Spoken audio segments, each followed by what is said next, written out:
Tasty panjabi style ছোলে ভাটুরে যদি খেতে চাও তাহলে রেসিপিটা তোমার জন্য। ঘরে কিভাবে বানাবে? প্রথমে আমি চায়ের লিকার বের করে নিয়েছি। কাবলি ছোলা সারা রাত ভিজিয়ে রেখেছিলাম, ধুয়ে লিকারটা দিয়েছি গোটা গরম মশলা, পরিমাণ মতো লবণ এবং একটু বেকিং সোডা। ব্যাস, প্রেসারের ঢাকনা বন্ধ করে দিয়ে গ্যাস জ্বালিয়ে দিয়েছি। এবার 5টা সিটি দেওয়ার অপেক্ষায়। সিটি দিয়ে দিয়েছে, গ্যাস অফ করে দিয়েছি। কিছু তো সময় লাগবে কুকারের ঢাকনাটা খুলতে, ততক্ষণ ভাটুরের জন্য একটা পারফেক্ট ডো বানানো দেখাচ্ছি। দেখো, প্রথমে ময়দা নিয়েছি, দিয়েছি লবণ, বেকিং পাউডার, বেকিং সোডা, চিনির গুঁড়ো, এটা দিয়ে ভালো করে একটু মাখিয়ে নিলাম। এরপর দিচ্ছি সুজি, আবারও পুরোটা মিক্সড করে নিলাম। মাঝখানটা একটু গর্ত মতো করে এর মধ্যে দিয়ে দিয়েছি দই। এবার ভালো করে এটাকে মাখিয়ে নিচ্ছি।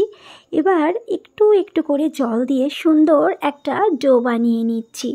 এরপর এই ডোটা যখন পুরোপুরি মাখানো হয়ে যাবে তখনই কিন্তু তেলটা দিতে হবে। আগে দিলে কিন্তু ক্রিস্পি হয়ে যাবে, তাই এটা শেষেই দিতে হবে। দিয়ে এইভাবে একটু গোল মতন করে ঢেকে রেখে দিতে হবে। এদিকে প্রেসারের ঢাকনাটা খুলে গিয়েছে, ছোলা সিদ্ধ হয়ে গিয়েছে, আমি চেক করে দেখে নিয়েছিলাম।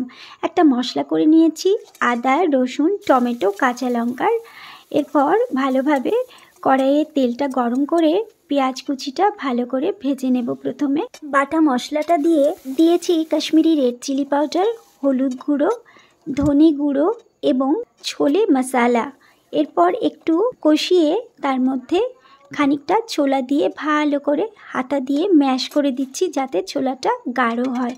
এরপর পুরোটা জল সমেত ছোলা কিন্তু এর মধ্যে দিয়ে দিয়েছি। আরও 1 চামচ ছোলে মশলা দিয়ে দিয়েছি। এবার নাড়িয়ে প্রায় হয়ে এসেছে, একটু চেরা কাঁচা লঙ্কা আর ধনেপাতা দিয়ে গ্যাসটা অফ করে দিয়েছি। এদিকে ময়দাটাকে আরও একবার মাখিয়ে এরকম একটু লম্বালম্বিভাবে বেলে তেলে ভেজে তুলে নিলাম। আর কি সুন্দর ফোলা ফোলা হয়েছে দেখো ভাটুরেগুলো। এরপর আর কি পরিবেশন করেছি ছোলার উপরে একটু আদা কুচি, ধনেপাতা দিয়ে, আর সাথে লেবু এবং কাঁচা পেঁয়াজ। তো আজকের এই ছোলে ভাটুরের রেসিপিটা তোমাদের কেমন লাগলো জানিও। ফিরে আসবো অন্য কোনো ভিডিও নিয়ে, আবার অন্য কোনো সময়। এখনকার মতো টাটা।